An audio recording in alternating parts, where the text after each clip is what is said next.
Behind the open door here, actually in the studio now, finally. Got my guest here, Shinobi. What up, everybody? And you guys know him, also known as Joey. You're a great musical talent, DJ, especially producer here in Arizona, in the Valley area. So, brother, appreciate it. Good Finally, someone's in my I know world. this room is like, oh, it's just like I can feel all the musical energy just getting in here. Oh man. So hey, gosh, I haven't seen you in a while. What you been up to? Mainly music, nonstop. I have nonstop since you last saw me, and then just been working, getting my life, in track. Finally happening, so I'm like in a very calm place in life right now, except for everything happening in the world. But I mean, I can't control that, so just gotta live day by day. Definitely. So musically, what's been? I know we talked about it a little bit earlier before we started the set here. You've been working on some hip hop, something different for you. Yeah, so I have a good friend. His name is Stig, and he is a like super talented rapper. The first time I ever heard him like rap, he freestyles. Mm-hmm. So that's his main thing is freestyling. And I heard him just, we were at work and he just dropped like 2 bars, and I was literally, my jaw just dropped. And then I told him a little bit, and I was like, I do music, but I do techno, and I don't do hip hop, but I would try if you want to collab. So we ended up doing so, and just out of the blue, it like kind of came to me. Obviously, I know how to produce music, so it was just the challenging part was actually just arrangement of a hip hop track, not so much like the sounds, everything. I knew all that stuff prior. It was just more getting the structure down, so that way he was able to like just rap and just drop it. And we actually finished the track, so we have nice. it. He's gonna be releasing it, and then we're just waiting. We're gonna do a few more tracks, kind of do like a little EP. Oh, nice. And then we'll put it out. But for now, it's a little tucked away secret that I got. Hidden right there. It's like, this is what I've been up to for the last year. So, no, cool stuff. Man. So as far as you got hip hop going, everything else. Now, what about some of the traditional Shinobi music? That's been nonstop going. That's still going with the set that I played. That you guys will get to listen to later. Pretty much that whole set was nothing but new music. Maybe there's probably like 2 or 3 songs that people know that are out on my platforms and stuff. But other than that, every other track on my mix is brand new. No one's ever heard it except my wife. So, so he's no longer driving his wife nuts with it over the time. Yeah, she's over it now. You guys, that's why she's not here. She says, "I've heard it already." No, it's you guys. It's you guys. Well, we actually recorded the set before this, but actually you'll see it after the interview. So, anyways, you guys definitely gonna have to check it out. It's a dope asset. Yeah, I surprised myself. So if that tells you anything. So, with that, music wise, we talk about a little bit about life and stuff, and it's been crazy, Yeah. and it's been crazy with essentially, I got with all this craziness in the world. We have to talk about what's going on in the world because it would be totally ignorant not to say anything. Yeah. I mean, I got back before all this lockdown shit happened and stuff. I got back from Vegas. This is back in early March or so. Then it's been like 4 months of like, what the hell is going on here and stuff, right? And it's one, at least for me, it's like for us has been, for my wife and I, has been a challenge too. It's like kids are at home, we got to homeschool and everything else and stuff. It wasn't too bad with my oldest one because she was doing kind of homeschooling at the beginning of any school year. Went back to school for 2 months, back to homeschool. But the world's been crazy and stuff, and I want to pick your brain. Okay. Right. I know you have stuff on your mind and stuff, right? And it's like, but again, the one thing I like to do is just want people to talk out, express what they have to say and stuff. And again, no judgments or anything, no judgment for those who are watching and stuff. Just open your ears and listen to people and stuff. That's that thing what we have to do. I mean, especially us coming, we been in the scene, been to the places, played at places, and everything else. With I'll just say it, with people like jumping on the going out there again. I mean, personally, I think it's been stupid. I mean, it's like I agree. and it's like, cause it's like I was a nerdy bio major at one point in my life, and you study germs and viruses, all that stuff, right? And it's like the common sense, right? It was like you take away political sizing. I mean, this is how stupid it is, right? Is that we've gone to a point in society that we political size wearing a mask, right? Where it's like common sense, virus, germs, all that stuff, right? Yeah. There's no politics about germs, but we've gone to the point that we politicize germs and viruses and everything else, and it's insane. I mean, I know you have a lot of your thoughts about that. I'm glad I'm wearing the mask because underneath, I just got a big grin because I'm just like, there's so much going on as you speak, going on in my brain. But yeah, I 100% agree. People who are going out right now is probably the worst time to be going out. Like, this is when it just hit that peak, and now it's going to come back quicker than anybody thought. But yeah. And it's like, it's like, I got, friends back in Cali and stuff, and we're like, it's been like absolute lockdown. My brother's, my brother who's been Mr. Social Bug and stuff, hasn't left his house in like 4 or 5 months and stuff. But yeah, it's like you sit there and it's common sense, and then it's like, what gets me is people arguing like they have their I guess, I don't know what we call it, rights, but I guess say self-centeredness, I call it, right? You're like, you see on the news and everything else, like, oh, I got this condition, I can't wear a mask, all that stuff, right?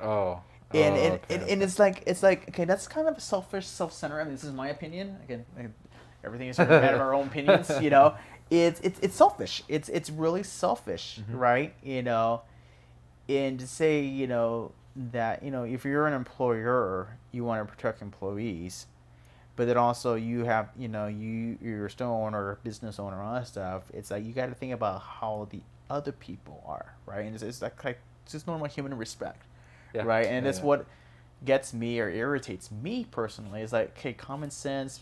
Consider, where's your manners, right? Consideration, right, for others, right?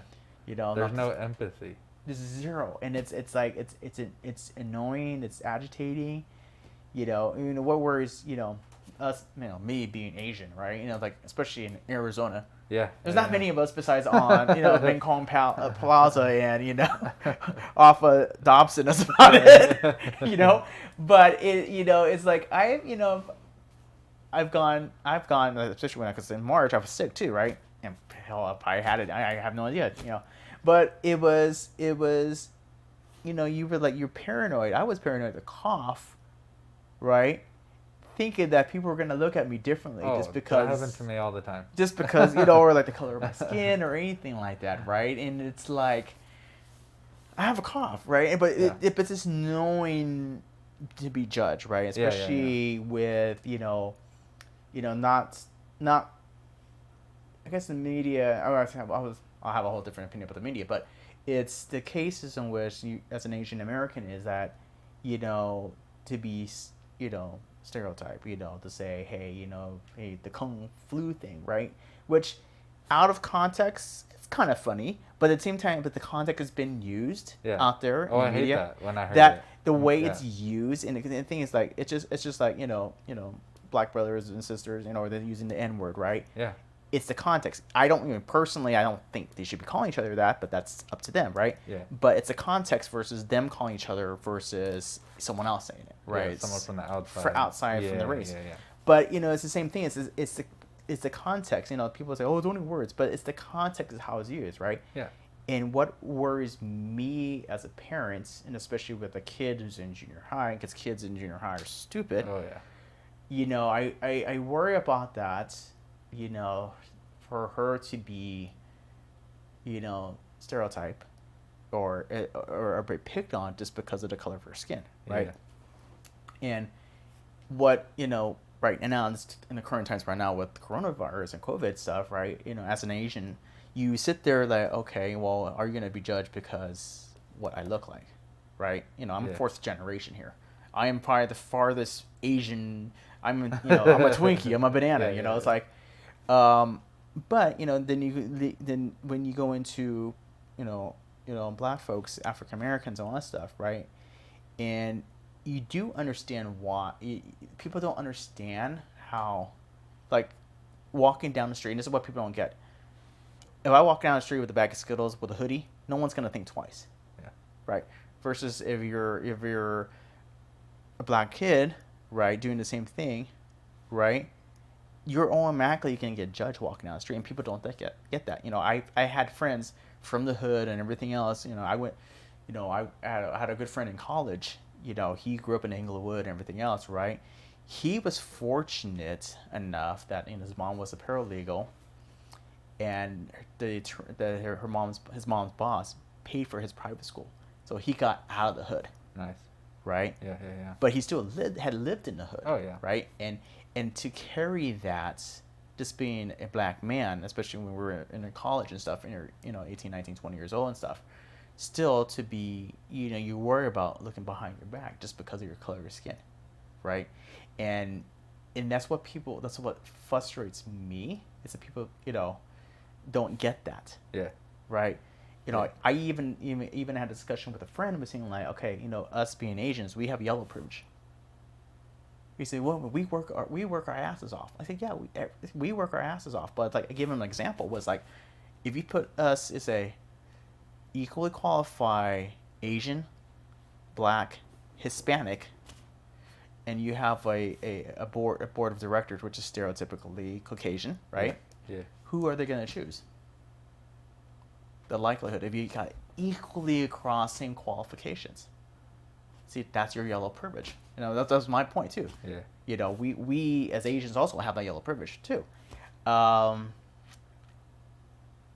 So, anyways, back to my point is like, people who don't understand that and kind of blush it off the side. Yeah, no, that's just irritating to me and stuff. But anyways, that's my rant. That's my social rant. But that's good. But we need those people. Mm-hmm. We need them in our lives. Mm-hmm. The people that actually know what's going on and have been in the hood and are from the streets and all that, is to educate those people that haven't been in the streets. Yeah. That haven't fought for fucking being in a fucking special spot because of your color of your skin and shit. So it's very important to definitely just keep educating everyone, especially right now. Yeah. Because it's surprising how many people, especially in the scene or in our group that we know, that don't know certain things that you were taught in school or you were taught somewhere else, and people just, it doesn't click to them because, how you mentioned earlier, they're just in their own lives, so they're so self-centered that anything outside themselves is like, it's fake news, pretty much. Well, yeah. If it doesn't impact me, it doesn't affect me, then I don't know. It's kind of like blinders, right? And it's like it's a very bad mentality to have. We can't be, this is in general, walk through life with blinders. Yeah. Right. And obviously I'm a lot older than you are, but in a different generation. But is like younger generation, not stereotypically, right? And I'll say stereotypically. Is that social consciousness seems to be lost, because everything is instant, 15 seconds. Yeah. Right.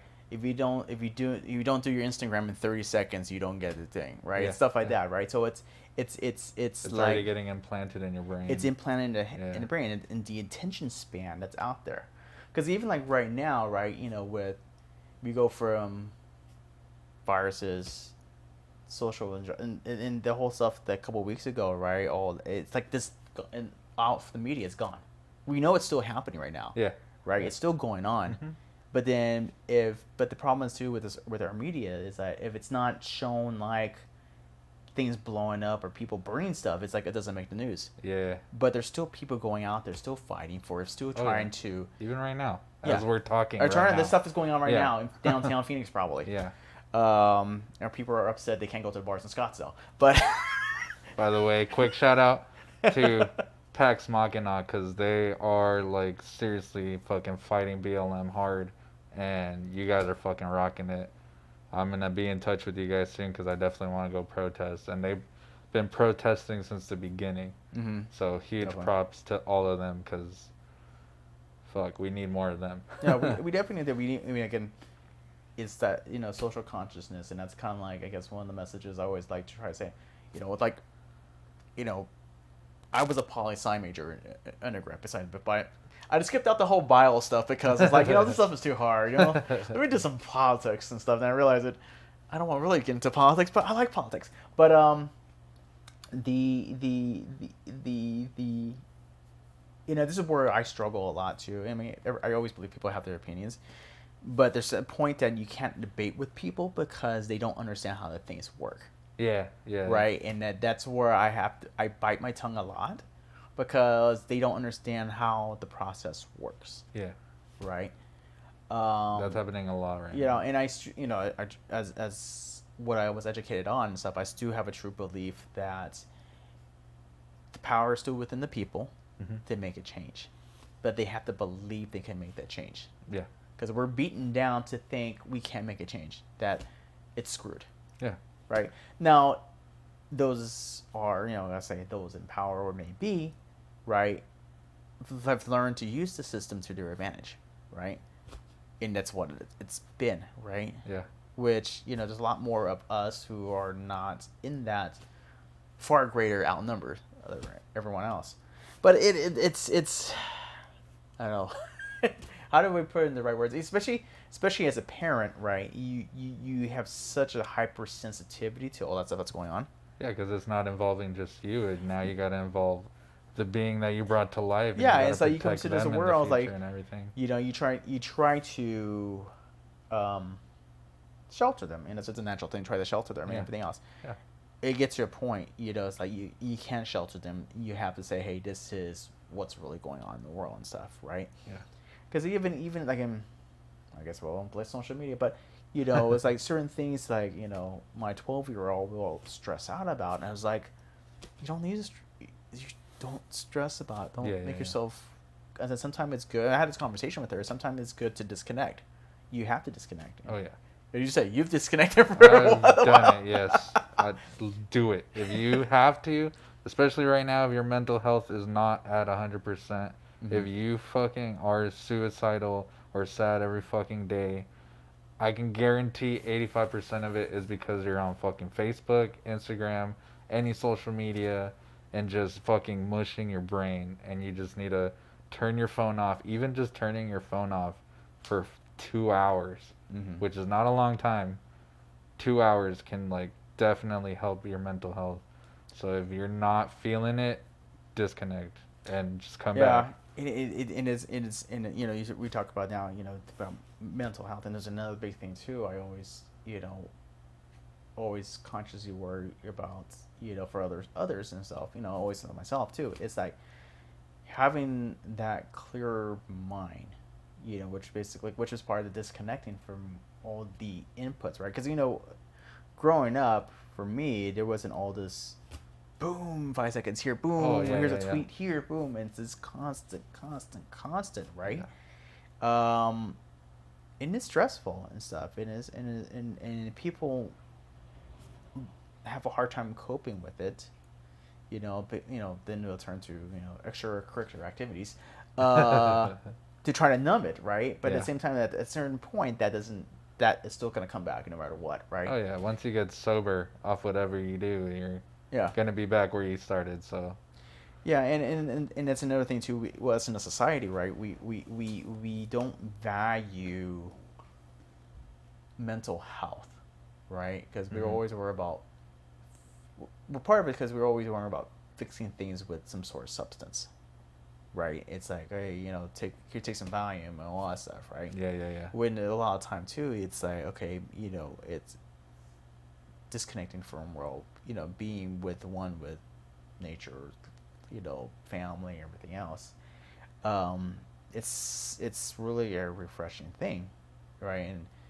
And for those, and sometimes people, because family may not be an option because that's kind of what driving some of their their some of their mental challenges. But we as a society have to stop, especially for us guys, right? And it's like we don't talk about emotions most of the time, right? Or Yeah. stereotypically, right? Luckily, I was not raised that way. So Yeah. thank you, Mom. you know, Asian parents, but no, no, but that was one thing too. Is always with with my kids and stuff. It's okay to be show the emotions. It's okay to be angry. It's okay to be mad. It's okay to be sad. Yes. That's just part how you feel. Yeah. And it's like, yeah, I mean, I've used that energy of not so good times and stuff and made music out of it, right? It's finding taking an outlet. You feel like shit and make music out of it. That's sort of been the outlet. That's where for me, even say, I wish I could make music 9 to 5, but got to pay the bills. Yeah. But to go get away from that, work on music, do a podcast, do a DJ set, produce music, produce content, video, all that stuff. It's a refreshing thing, right? It's especially when you have a daily grind and everything else, because it's kind of monotonous. Yeah. Right. And able to have that creativity or outlet is so important for one's mental health. Yeah, most definitely. So I agree 100%. So anyways, mental health, social consciousness. Where else do we go on this day? We're going everywhere. We're going everywhere. This is what the show's about. Go back everywhere we want to talk about. This is the back door, so you get the truth. Okay. It's for reals. No, and I think what's it's even like this is like it's healthy for me, right? Because I don't see people. I mean, I work from home. I don't see people. Yeah. Right. So for me to say interact with you, do an interview, just say what's up, right? Or last week I was working with someone, working on music with them and everything else. Hey, Rex Garcia, that's who you are. Work on his music, and because that's something that's creative for him and his outlet and stuff, and just kind of vibe on music and stuff, or talk to other people and stuff that's working on and just music related stuff. That's enjoying that time and stuff. It's so helpful and healthy, and it's like I don't know how else to say it and stuff. And you can do that with anything too. It doesn't even have to be music. You can do painting. You can do drawing. You can even go for like a walk, just how we said earlier. Go be with nature. Go be with Mother Earth. Except when it's 115 in Phoenix and stuff. It's not a good thing. Yeah, that's true. Go early morning or midnight. That's why it's only my 4th bottle of water today. Oh my gosh. So, how would you describe? So switching gears here. So, how would you describe? Well, let's put it this way. Were you born and raised in Phoenix? I was. I'm a native here, yes. He is a native. Not too many people say they're native from Phoenix. Because we're all transplant, like myself. I was a transplant. Yeah, everybody pretty much is nowadays. So, I mean, I guess because obviously born and raised here and stuff, and it's probably, especially in the last 10 years, how would you say the music scene has changed? Because, I mean, it's changed in the 3 years I've been out here. Yeah. How would you describe it since you got into it? Oof. That's a big question, just because I started raving here, probably my first rave was when I was 16. And I want to say it was either some Bubble Bobble. So one of the years of Bubble Bobble, or it was DJ Searle. But I do remember, like, my first memory was watching DJ Searle before I knew who he was at the press room, before it was the press room. Okay. And he was just in the very, like, where the bar area is. Yeah. If you guys been to the press room, where the bar area is, it was kind of just that hallway. And Searle was right there, maybe like 300 kids, 500 kids tops. And happy hardcore is the first genre that I listened to. So from going happy hardcore, then the next year was hardstyle, then the next year was progressive house, and just it's pretty much like every year something new is hitting. But from living here and witnessing everything, this is a bass heavy state. Super heavy with it is. People like a thump. They do, and it's great. And when they came here, it was just like a breath of fresh air, I guess, for people. And now, what are we now, 2020? So even 2 years ago, the music was Future House probably was like the hottest thing 2 years ago. Yeah. So now we're going into back into techno and slowly going into trance. So it's like the full circle is coming back around. So it feels nice to see the whole evolution of going from happy hardcore Super Candy Kid to this mainly black with khakis, hard techno. I got gray. It's gray and black. See, there you go. You know, the deep V-neck black shirt, just yeah, stereotype. Stereotype. But yeah, the transition's been great. You know, I mean, the people here are amazing. Every scene, every sub scene, there's beautiful people in it. And with every production company out here, they've been collaborating and they've been able to throw bigger shows and like merge all the groups together. And now pretty much like anyone who raves, you're gonna either have mutual friends with them or you're like best friends with the person. Yeah, you go to the Facebook because I think most of the people on the Facebook is like you got nice amount of mutual people. Oh, like, I love that. It's like holy shit. It's like damn, right? That's my favorite. As soon as I see we have over 100 people out, I try to add you because I'm like I know we had to have met at some point. Right. And then I'll go and message them and be like, hey, do we know each other? And then that's a funny part because you know it's like the first year and a half I really didn't get out much out here. Then I think end of 2018, I said, yeah, let me start moseying around and stuff, just kind of meet the people and stuff. And one thing too, everyone's always been chill in the scene out here, which is like so way different from LA or SoCal because everyone's in their little bubbles and everything and stuff, most and we up there, nose up there, you know. it was so refreshing because everyone's been chill. You know, there's a couple of weirdos. Everyone has a weirdos. Oh yeah, but. But I've been that weirdo from time to time. But it's been really cool. It was like, okay, everyone's just chill, and it's like, yeah, I'd be somewhere, and they'd be like, hey, Akeru, what's up? I'm like, what's up? And I'm like, I don't remember. You try so hard to remember every place you've been. I was like, was I drunk or no? Was I sober?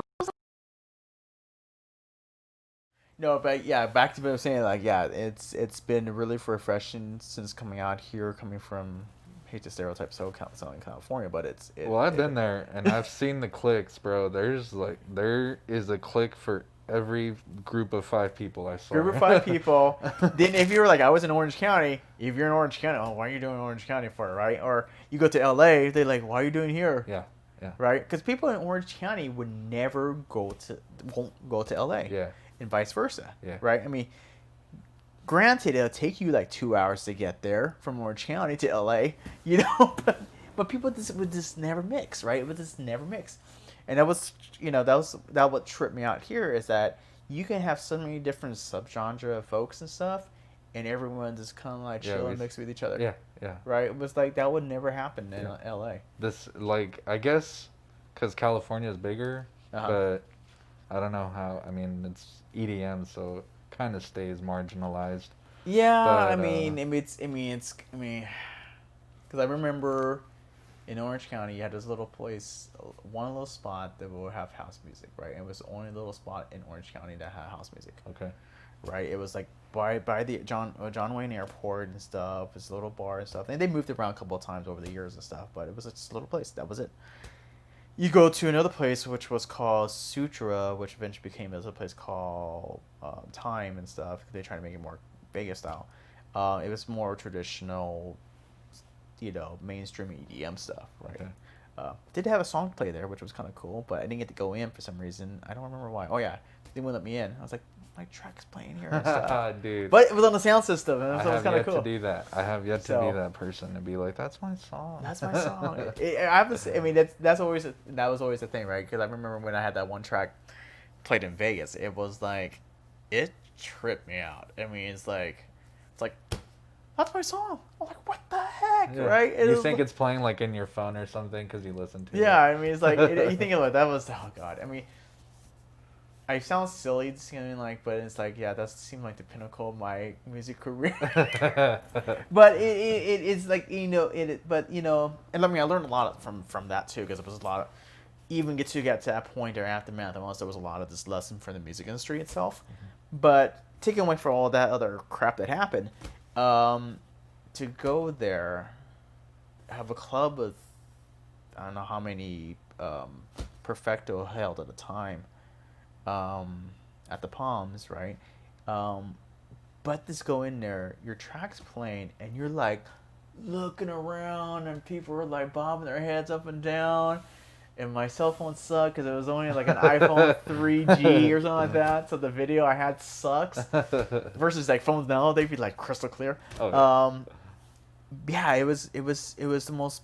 I mean, I played at places like House of Blues and all that stuff, and like had the house lights turn on, and you say, "Holy shit!" There's a lot of people. It's like upstairs and downstairs and upstairs are filled, right? Which is like crazy. You're like you go, "Ugh," you know. Yeah, yeah. But I mean, I had that, but it was a different thing because it was sort of like wasn't never think it was gonna get picked up or anything like that, right? And it was like it was the most surreal and humbling experience, I will say, right? To say, wow, this is cool, you know? Yeah, yeah.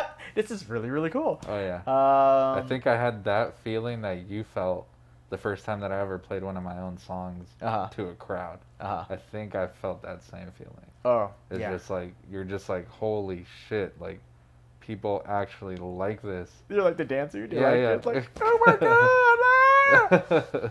But yeah. I mean, it's like for me, as a me, like I mean, when I play my own music, only because you know you when you play your own music, there's always so much because there's so much heart and soul you put into that, right? Yeah. And when you get to share it and see people react to it, and it's this whole.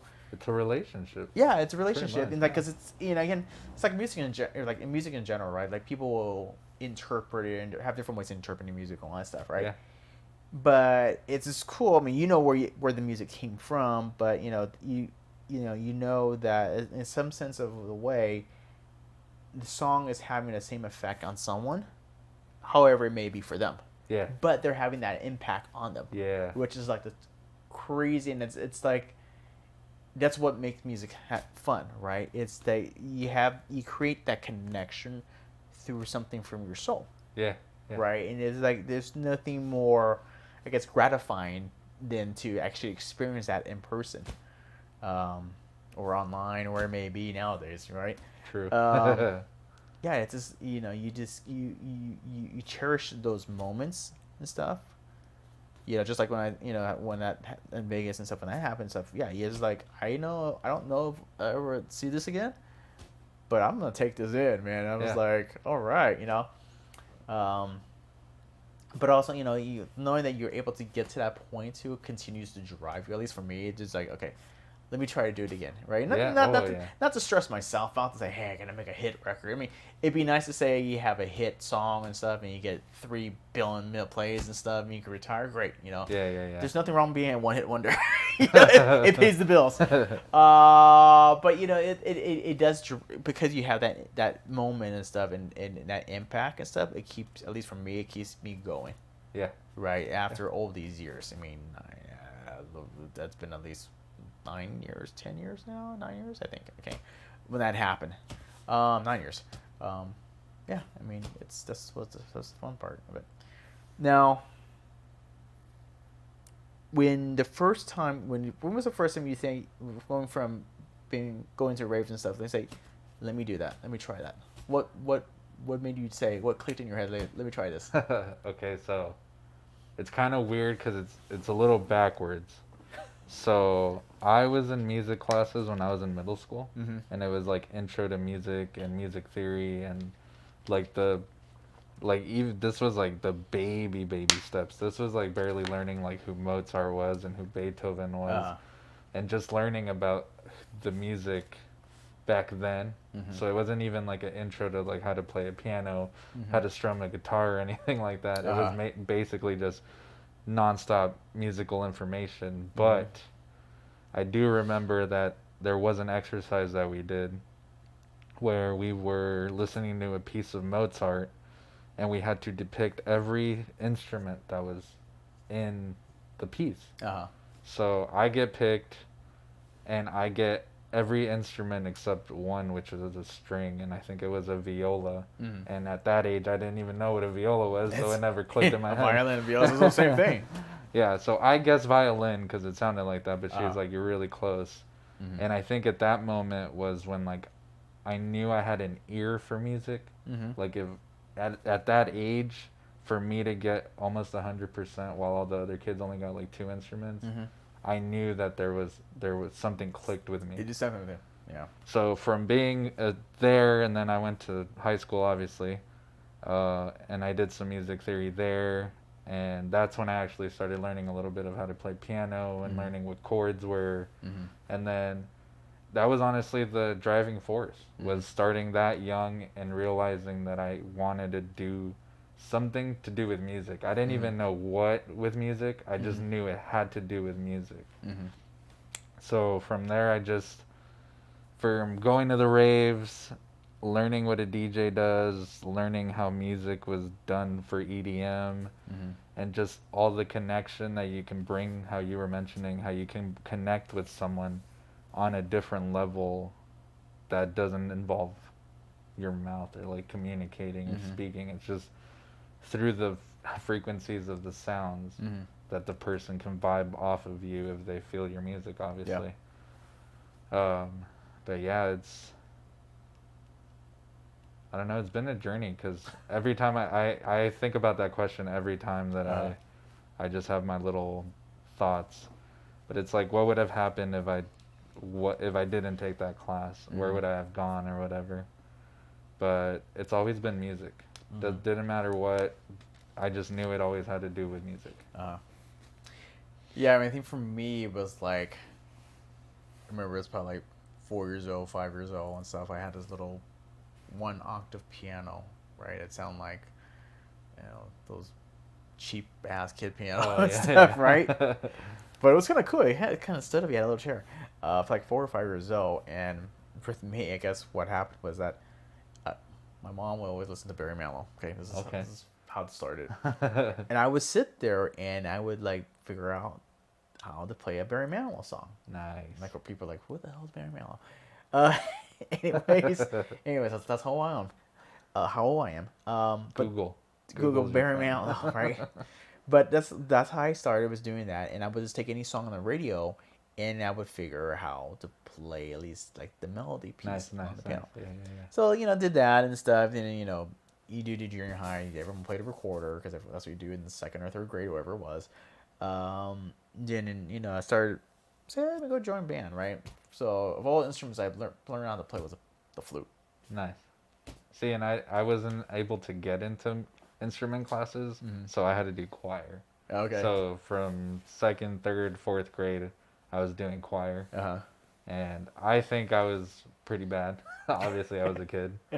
But now growing up, like I remember like those lessons, and I'm like, oh, okay, I can actually like kind of Apply 'em. sing. huh. So now that I've been producing more, I've started to use my voice, and now I can actually like be in key, Uh-huh. as to where probably when I was a little kid, I was Uh-huh. just like squealing up to the top of my lungs.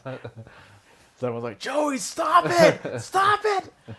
No, that's funny. No, it's like, I did the choir stuff too, and I never considered myself. I mean, I can write lyrics, even write rhymes and stuff, but Yeah.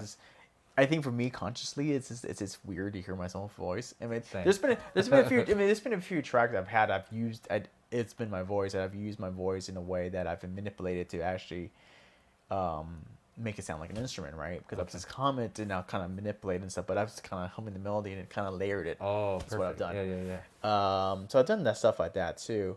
That's creative. I'm gonna steal that. Yeah, it's fun. That fun. That part is actually kind of fun like to that. take that. I forgot how I did it at one time, but basically, I just like at least hum in tune. Thankfully, I didn't have to melodyne or melodyne my voice. So I've done that before. It's kind of a cool thing to do. This that's why from a production standpoint, it's just experiment with different Oh, shit. yeah. It's Yeah. like, I have this. My wife has this Chinese blind dance drum and stuff, Oh, right? nice. And I still have, how sometimes in some, you see some like side trance, they use some sort of tribal like Oh yeah. native most drums and definitely. stuff, Yeah, right? yeah, yeah, I want to do something with that drum, yeah. Ooh. right? I have, at least in my head, right? I have an idea, Yeah. right? I just haven't quite figured out how to do it, right? Because you think about taking something like a Chinese opera, right, and kind of make that into a dance music. I don't know how it's in my head. Yeah, yeah, yeah. I just haven't figured out how to do it, right? But to take Listen to a bunch of lo-fi tracks. They do a pretty good job. just ask my daughter. It's like, hey, which one you like? She loves lo-fi. But there's something that I want from a Asian music sounds, because I haven't really heard that used on dance music, because you hear a lot of, either some Caribbean music, Caribbean or tribal Native American sounds into it. I've heard that used, but I haven't heard yet using Asian inspired sounds into a dance music. Yeah. I only have one song. And for some reason, I can't think of the song name right now. but it tells you how rare it is, right? Yeah, well, it's like, super rare. No, and I'm on that path as well, so it's definitely hard to like nail it or something. Yeah, because with Oriental music, there's just a more peaceful, like calming approach. Yeah, it's not so much like Western where it's just super hard, heavy every single freaking song. And I think there's just that line where people don't know where it's at yet, where you can bring something so beautiful like Oriental strings and apply them. I guess you could do it like in a progressive house track, kind of. I guess you could, especially because with a progressive house track, and obviously you're creating that atmospheric feel to it, right? I guess you could do it with a progressive house or a trance song. Yeah, I just feel like that the strings would have to be like the focal point. So you would have the driver from the strings in there and stuff, and because you can make it very melodic and stuff. Like it would say, what instrument is that? I can't think of the actual name. The arp. What's the one string? The Chinese thing. Oh shit! I don't know what the hell. Come on, Chinese. What the hell? I don't know what it is, but I know what you're talking about. Right? It's it's like you see it's that. It's just like a guitar up. Guitar or like Japanese use it also and stuff. But something like that's kind of like it'd be kind of cool. I'm probably gonna try something tonight. I'm gonna find some sound pack that sounds like that. But yeah, I mean, I think that's the thing. That's one thing again from our music production is taking different genre and applying it. Yeah. Right. Yeah. I've been working on some of these house tracks and stuff. But I've been wanting to add something like a funk guitar. There's a couple of tracks I have, and I've just been adding guitars in there, just kind of little. Got a slap at the bass. Slap at the bass or something just funk. Because even the EP I had last year, I had some of the tracks were like more housey sounding than I've normally done. It felt funky. There was one I actually played the bass line on the bass. Okay. Because I could hear the mistake at the beginning. I was like, oh shit, I left it in there. Then my buddy Grace, it gives the character. I was like, I hear he's just, it's not my problem, it's the guy who played it. I was like, okay, I know. But, that's one thing that's kind of fun at adding like live instruments into dance music, because it gives that, that what word am I looking for? God, I'm going blank here. Kind of like warmth. Yeah, it gives it the warmth. It gives it more of that analog feel to it. It's like sometimes in dance music and stuff, or electronic music and stuff, we get so tied into MIDIs and everything else, right? But when I obviously everyone producer behind it. I want to have a bank of analog synths. Oh, dude, that's my dream too. It's like you see people like who's a good one? Vince Clarke from Erasure and Depeche Mode. Okay. He has this whole, and there's this video I watched, this whole basement of every single possible synth you could think of. Okay, that's amazing. It's all, and he's got this crazy, like I think it's in New York, and he got it all like wired, and he could patch it down and stuff. Shit. It's like a synth, like you're dying on the synth heaven, right? It's just like, I wouldn't even know what to do with myself. I think that's too much. Well, yeah, and it's like my wife will never see me. I sit in this room and my wife never sees me. Right. But it's something like that. It's like, wow. I mean, it's hard to find that stuff, but Just I know if I had the funds to do it, it'd be stupid. I'll have maybe an extra car, but you give me like a whole room full of analog Oh, yeah. synths. You give me any room, I'll make something. See, I have this whole closet in the side. I got to do stuff with it too. But yeah, I remember watching that. Watching CLD. I'm a documentary nerd, because especially when it comes to music, right? Anything, especially in the music I listen to, like growing up, like New Order, Depeche Mode, The Cure, and all those. That's my influence, right? But even going back farther than that, anything from like what drove them, like Kraftwerk, it's the groups like that, right? I just documentaries. I'm just sitting there just watching it and stuff, especially Kraftwerk, like late mid '70s and stuff. Yeah. Right, and just how they even created the sound then. Yeah. Right. I love watching old school documentaries like that. I mean, it's like it's insane, right? Yeah, we have it really easy. I'll just say that. Yeah, I mean, I remember when I started later in life producing music. Part of it because it was not affordable to try to produce music in your home studio. I mean, you just couldn't, because this is insane how much equipment you had to have. But now with DAWs and everything else, I think it's and stuff that emulated and stuff. It's just so much easier. I mean, it is versus growing up. Say when I was even in my early 20s, I'll tell you how old I am. It was very, very hard. I remember getting a Pro Tools Inbox 2. So this was this is probably 2003, 2004 around then. I mean, that was like one of the most first like really robust thing you could have in your home studio. Yeah, how did you work on that? I saw pictures of what it looked like, and that thing looked like fucking, like, not to diss on them, but it looked like trash. It was it was a bitch to install and to set up, right? It was a pain in the ass. I had it on a Windows 98 machine. I mean, that tells you how old that shit is, right? Yeah, it was like Windows 98, the blue screen of death, right? So did your computer did it even turn on at that point? It wanted to die, man. It was like, dude, it's like saying "F you." What the hell are you trying to do to me, right? Throw in a VST, Done. Done, toast. It was a pain in the ass to set up, right? And once previous before that, I've messed with Cubase, right? Okay. I had messed with what's the precursor to Fruit Loops? What the heck was it called? Darn legs. I thought it was Cubase. Was it Cubase? Cubase before. Anyways, if you guys can put the comments in, I don't remember too old. I can't remember shit anymore. But you play with it and stuff. Once it was going, it was going. But I remember Windows 98 crashed.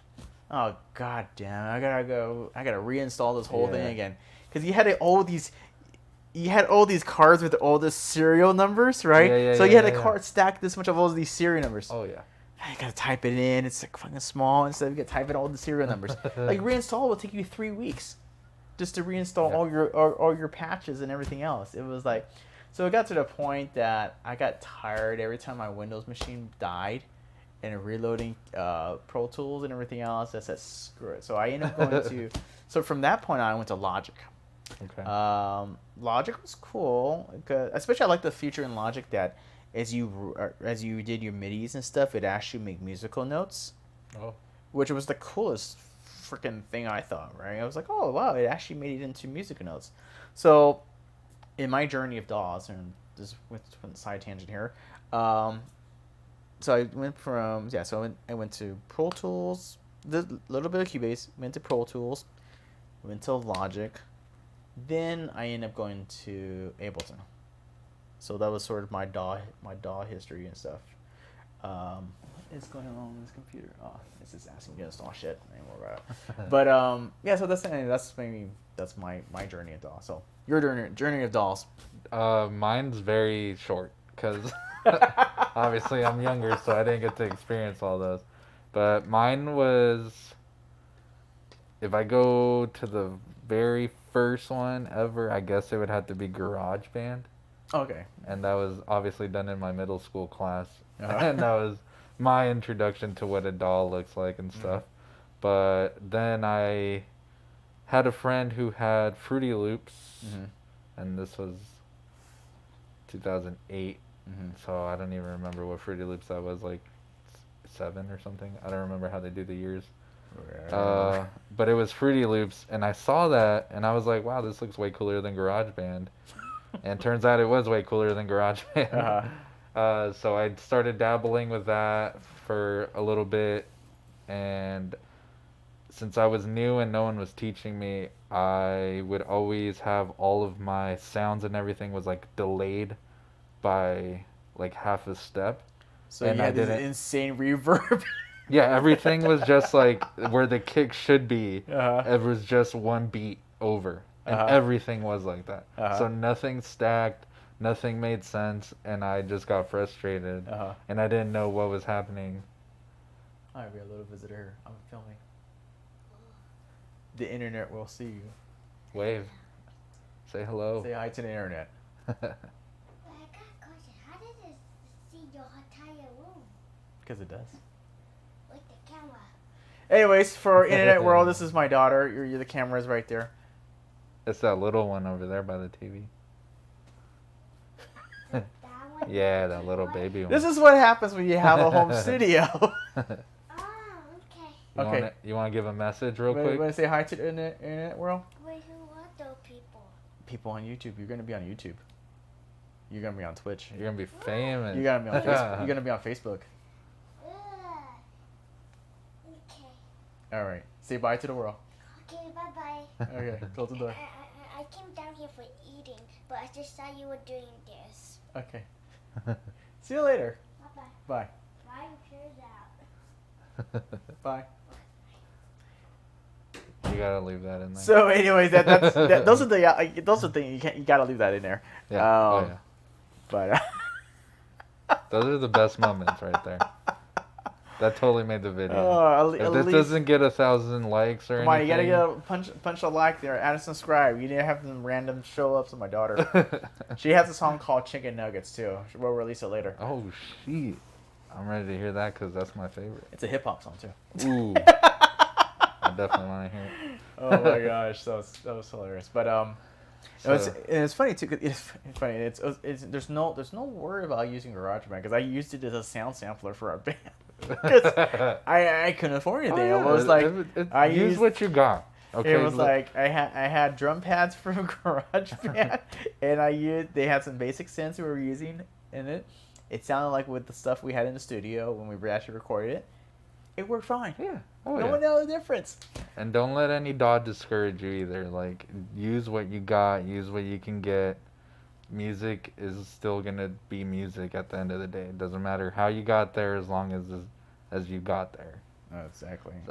But yeah, I went from Fruity Loops, and then I was super against Ableton just because I was one of those Ableton skeptical like people who looked at the DAW and was freaked out because I'm like, oh, there's too much on this screen, and you click the other screen, oh, there's like the same amount of stuff. I didn't even know where to start, so I just had it installed on my computer for like 2 years and still kept using Fruity Loops, and then just one day I kind of just gave in and was like, what's the worst thing that could happen if I switch to Ableton and I can't learn like the learning curve or anything? I'm like, well, the only way that I'm gonna learn is to try. So I did. And the funny thing, yeah, because first time I had an Ableton, I had one of those, you saw the MPC thing I have up over there, and was like, okay, what do I do with it? I mean, I was like completely lost. It was like, okay, I don't know what to do with it.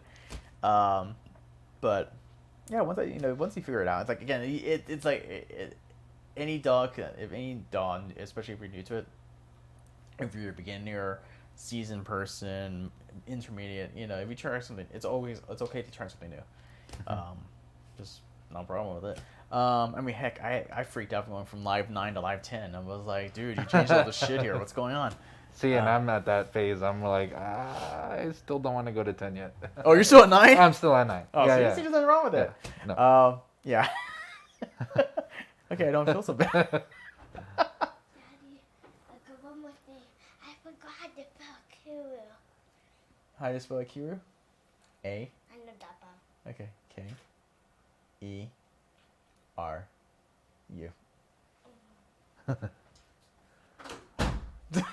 She's cute. I like her. She's really neat. So if you see what the #1 fan is, it's that one right there. She likes anything I post. Everyone else doesn't give a shit. She likes everything. But she had questions. How come you don't have 1 million subscribers yet? I'm like, why? Because then you get something for a gift. Oh, you get a plaque. Okay. So she's wanting. She wants that plaque. So Nice. if I get 1 million subscribers, my daughter gets a plaque. So subscribe. I'm with that. Let's make that happen. Oh my I want god. to see that plaque right here. Right, here we go. Put it right there. Yeah, so anyways, with dolls and everything else. But, so, gotta ask the question, though. How did you end up choosing Shinobi as your stage name? So how that ended up happening was I had probably, I'm trying to think if I had 2 other names before Shinobi. The first one was BMO, and that was probably when I first ever even touched DJ equipment or anything, and I was probably doing mainly top 40 EDM remixes and stuff when I was really popular back in like 2012, 2013. But then I was just like, I can't do that. It's Adventure Time. It's going to get copywritten. So had to scratch that. I went to one where it was ill with a dead emoji. So X_X. So it Okay. makes like the dead emoji thing. Uh, But as you can tell from your face that you just made right now, you were confused already with me trying to explain it. So I did the face tells the truth. Yeah. I did the most. I don't know. I don't want to say the dumbest thing I've ever did, but I did embarrass myself in front of 400 people trying to explain my name one time in the desert rave while I was performing. They said my name wrong. And I don't know what came over me, and I just grabbed the mic real quick, and I was like, wait. I'm going to settle this now, because since I have everyone's attention.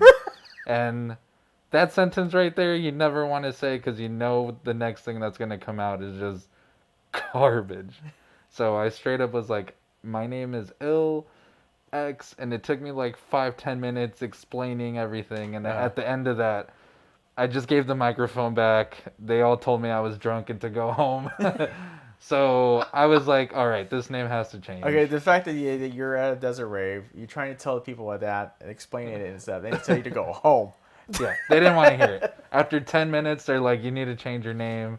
And I was feeling that, and I was like, I got to change my name. And honestly, I don't want to offend anyone, especially since it's where we are in life and how everyone easily gets offended. But I love Asian culture. That it's honestly like ever since I was a little kid, that was like my favorite thing to absorb the culture of that. Yeah. And I just always liked ninja movies. I always liked Power Rangers, anything that just depicted like ninjas, Ninja Turtles. It just was the coolest thing to me, is to be just hidden in the shadows and you could just pop out of nowhere and just kick someone's ass. Not saying that not saying that I'll just kick someone's ass or anything. Yeah. But just the whole vibe that what a shinobi is, and then if you actually look at the history and like the ideology of what a shinobi is, I'm like, oh, that's all the teachings are like actually what make you a good person in life. Yeah. So it's just something that always resonated with me, even when I was BMO. I was still trying to figure out a name, and in the back of my head I was like, well, shinobi could work, so I might as well just like hold on to that and see what I can come up with. And unfortunately, there's obviously a lot of shinobis out there because it's music. There's gonna be duplicate names it's just gonna happen. Uh, But what I just did was do music with the cue because it wasn't so much as like it's just music. yeah. It's just it involves music. Yeah. So I can be doing just music. I can be doing a music video. I can be doing tutorials. It just it gave me like an open door, Mm-hmm. so I wouldn't close myself in the box. Mm-hmm. Uh, and so now I have Shinobi music, and it's Shinobi is the first name, Mm-hmm. and music is the last name. Mm-hmm. And that's why it's also a Q, so it kind of looks like a last name and not Very good. just Makes music. sense. Uh-huh. And yeah, the dragon, obviously anything with Shinobi, and even many other cultures, dragons and serpents are always godlike beings, Yeah. and they're here to protect us and stuff. So Mm-hmm. that's what I try to put in my music is Mhm. all my positive intentions and just like giving everything 110% into my music. So when you listen to it, Mm-hmm. you're immediately, doesn't even matter if you listen to it for like 10 seconds, you're gonna get all that love that I put into it. You're Mhm. gonna feel it. Mm-hmm. Uh, and that's how I came up with Shinobi music and kind of like stuck with it, and it's like that's it now. No, that's a Yeah. cool background. And it's always fun to hear how someone's come to, it's like a stage name or where it may be, as far as like they name the title of an album and stuff, right? It's understanding the background of where it came from. It's always interesting because there's always a story behind Yeah. it and Oh, stuff. yeah. So no, that's cool. I always wonder. I don't know why I never asked you. It's like, how did you come up with Shinobi music? But no, because I remember the first time I heard your stuff and stuff. I think Sean C was like, yeah, Shinobi. I was like, oh, okay, and I admit, originally I thought, okay, he's an Asian guy, right? I was like, nope, he's not Asian. No, maybe so. That's totally cool. That's cool. I mean, even like Akeru is not. I'm Chinese by descent, right? But Akeru is actually a Japanese word. Okay. Um, it's actually a word my wife came from reading a book, right? To let light in. This really what it meant, but I might probably have said it a few other times before. But yeah, I mean, it's like it's always cool to understand or to find out how, again, albums names are created yeah. or stage names are created and all that stuff, because it means something to an individual, and it's always interesting. I find it it's a nerd thing, where it comes from. So I think that's cool. Yeah. Appreciate you sharing with Oh, that. yeah, of course. No, I love hearing that too. I love hearing everyone's background of how they got their name because I always like asking because it's very interesting to hear the origin story versus what you perceive it as Yeah. just by hearing the name or Mhm. listening to the sound that the person is putting out. Yeah, definitely. So yeah, I love that. So what do we have in store as far as releases in the next couple of months? Well, releases are gonna be. I've been doing like monthly releases, at least once a month. Mm-hmm. I've in the past have done like a release every week, Mm-hmm. so that was getting a little bit too much because I wasn't fully immersing myself into the music. Mm-hmm. So I've noticed now that I give myself a month, I can work on a few tracks, but then focus like on one for that month, and Mhm. then like baby it and polish it and put it out. Mhm. But there is a release coming out right now. It's called it's not actually it is. It's called Melody. Mhm. Sorry, I was confusing it with the one that just came out called Someone Familiar. Mhm. But the new one's called Melody. I played it in the mix. That one I used my own voice for the first time, Nice. and I was able to manipulate it in a way that I like deep. Mhm. Like I was telling my wife before I came because we were listening to other music, but I was like I really like the like dark black men's voice. Like it's Mhm. like very like I think it has to do with the gospel. Deep baritone kind Yeah. voice. Uh-huh. Yeah, so even with like was it Barry White? Mm-hmm. Where he's like, "Hey, baby," like that, just that deep voice. Yeah. So I've always liked that deep voice because it's like so. For some reason, to me, it's like warm and comforting. Uh-huh. Like there's. It's like a blanket. Yeah, straight up. So I tried to emulate the same way in that track, Mhm. and it was honestly a new spark that, like just lit the fire. That it was kind of like going away. Uh-huh. I kind of was like with the whole pandemic and everything, and I'm like, well, I'm not playing out. No one's gonna be listening to my music unless they actually are like super hardcore fans. Mhm. For the hardcore fans, though, I love the shit out of you, and I'm doing this for you guys. Like I'm not anything without y'all. So your guys' input, your guys' feedback, everything means the world to me. So it keeps me just going. It gives me like that affirmation, like, hey, I'm on the right path. I'm Mhm. not there 100%, but hey, like these people, this is what they like. This is what they want to help me with and stuff. So I'll take it and Awesome. yeah, and just produce something beautiful for Awesome. Awesome. Good stuff. Good stuff. But yeah, so Melody is the next one coming out, and then pretty much all the songs that you heard in the mix, each one of those is going to be slowly let out each month. But just keep an eye out on that on my socials. I'm very heavy on Instagram, so that's probably the best social to follow me and interact with me. I message everyone every day that messages me, and I'll continue to do that because that's what it's all about. It's just getting to connect with you guys on a deeper level and just going on this crazy ride with me. Awesome stuff. Awesome stuff. I know you, obviously for folks that don't know, also you're into shuffling and everything else. Have you guys been? That's obviously with all the stuff going on and stuff. Oh, That's yeah, how yeah. that's been going on. I know you've been releasing. You were releasing videos for a while too. Some of your shuffling too. I always thought it's cool. Yeah, so the cool thing with that was I was able to dance and use my own music and kind of do my own self promotion and stuff. But I actually had a back injury a few months ago. Oh, I remember that. So that actually I had to put shuffling at a pause. So I haven't shuffled in probably since February. That was about the beginning of the year we were talking about that. You mentioned about that. So it's been like 4 or 5 months now. Mm-hmm. I'm currently not in the crew anymore, obviously, because I don't dance. So I didn't see a reason for me to be in there. Mm-hmm. I can still support them from outside of the team. Uh-huh. As you can see, I'm wearing the mask right now. I was just saying, like, that's why I had to bring it up. It's like, no, it's the mask. No matter what, they're still my family. And I love them to death, and I'll always be there for each one of them. So good stuff. I'll always support them. But yeah, I used to be a shuffler. I glove, I poi, I do pretty much any floor. I can pick it up. It's not just music with me. Everything. Awesome.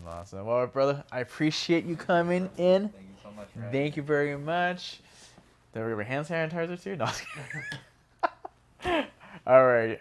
Joey, Shinobi, appreciate you as always. I hope you guys enjoyed this set. It's awesome. And here's my little visitor again. I don't know how to eat. All right, I'll come back. Say bye to everyone to the internet world. Bye-bye. All right, everyone. Here again. This is Akeru behind the open door with Shinobi. Enjoy this set coming up.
tall to ride this ride at the carnival. Oh, will come take my hand and ride through playland. So high to high at the carnival. And it's all fun and games till somebody falls in love. But you already bought a ticket and there's no turning back now. Round and round like a horse on a carousel. We go, will I catch up to love? I could never tell. I know, chasing after you is like a fairy tale. But I feel like I'm glued on tight to this carousel.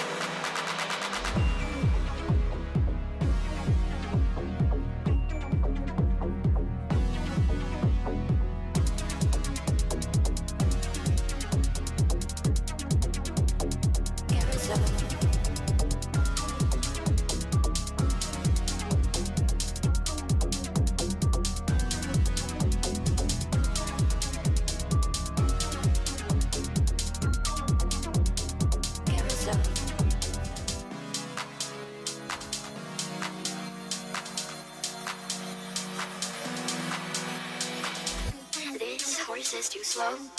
We're always this close. Almost, almost. We're a freak show. Right when I'm near. It's like you disappear. Where you go? So did your freak show. When it's all fun and games. Till somebody falls in love. But you already bought a ticket and there's no turning back now. Round and round like a horse on a carousel.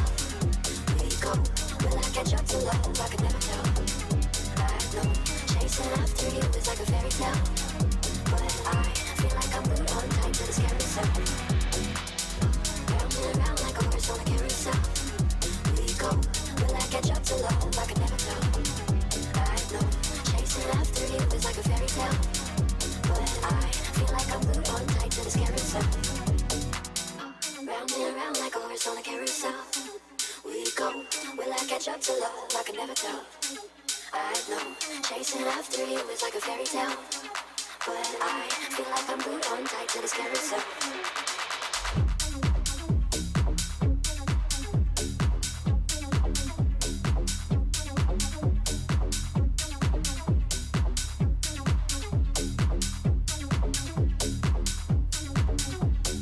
Why did you steal my cotton candy heart? You threw it in this damn coin slot. I know I'm stuck.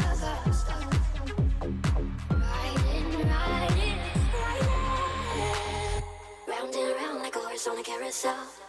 We go, will I catch up to love? I can never tell. I know, chasing after you is like a fairy tale. But I feel like I'm glued on tight to this carousel.